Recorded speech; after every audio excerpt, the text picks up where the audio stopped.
आज मी ना 1 कप तांदूळ घेतले, ते पाण्यामध्ये स्वच्छ धुवून घेतले आणि 10 मिनटं भिजू दिले. तोपर्यंत माझ्याकडे ना ओला खोबरा होता मी उन्हात सुकवलेला, तो मिक्सरमधून बारीक करून घेतलेला आहे आणि त्यानंतर जे तांदूळ भिजवलेले होते ते पण ते मिक्सरच्या भांड्यामध्ये बारीक करून घेतले आहे.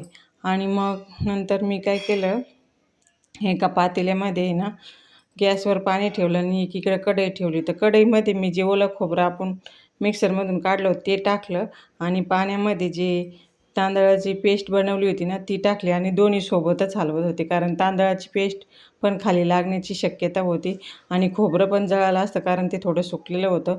म्हणून दोन्ही हाताने मी सारखं हलवत होते आणि त्यानंतर मग सारखं हलवल्यानंतर ते घट्ट झालं. त्याच्यात थोडं आणखीन पाणी टाकावं लागलं मला, कारण ते खूप घट्ट गोळा झाला होता. आणि मग ते पाणी टाकून झाल्यानंतर त्यामध्ये दूध टाकून घेतलं, जेवढं घरामध्ये दूध होतं माझ्याकडे तेवढं, आणि साखर टाकून घेतली आणि 2-3 इलायच्या कुटून टाकून घेतल्या. आणि तुम्हाला कळलंच असेल याच्यावरून की खीर मी बनवत होते.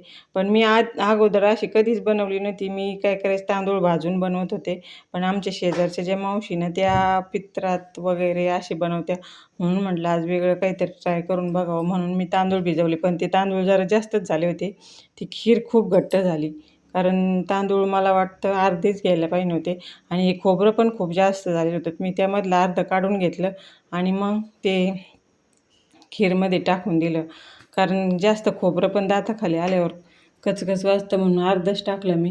हे बघा इतकं काढून ठेवलं आणि इतकं टाकून घेतलं आणि मग दूध साखर ते तर टाकलेलंच होतं आणि त्याबरोबर खिरीसोबत खायला पिठलं आणि पोळी केली. तव्यावरचं पिठलं केलं आणि पोळी केली ना, असं रात्रीचं जेवण मी बनवलं होतं. आणि हे बघा अशी खीर बनलेली आहे. तूप 4 चमचे टाकलं पण वरती काहीच आलं नाही, ते तूप सगळं खीरमध्ये जात होतं, पण टेस्ट भारी होती खीरची. असा होता रात्रीचा व्हिडिओ. चला तर मग माझी व्हिडिओ आवडत असेल तर सबस्क्राईब करा चॅनलला.